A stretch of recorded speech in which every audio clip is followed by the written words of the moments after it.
In order to use Saucectl, most users will have to go to the Sauce Labs app and download the Saucectl software onto their computer. If you go to the Sauce Labs app, then the Tunnels tab, you can find the latest version of Saucectl and download it. Once it's downloaded, move it out of your Downloads folder, for example in your Documents folder, and extract the contents of the file. Once you have it on your machine, use your terminal to navigate into the Saucectl folder. It is generally best to use the latest version of Saucectl. Then you can go back to the Sauce Labs app and copy the command at the bottom of the Tunnels page. Notice that it has the name of the tunnel ID.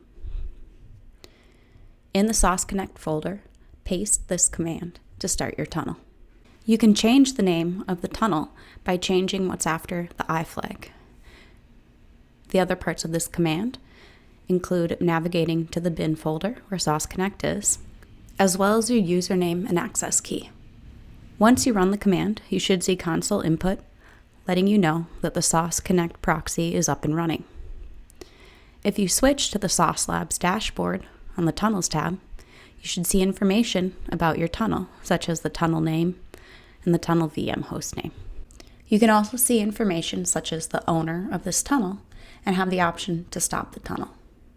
Since it can be a complex process to set up a proxy that works behind your firewall, many organizations set up shared or parent tunnels that several people in an organization can use. You can check under the Tunnels tab to see if there's a shared tunnel. If you look at the tunnel name, you'll see a yes under the sharing column.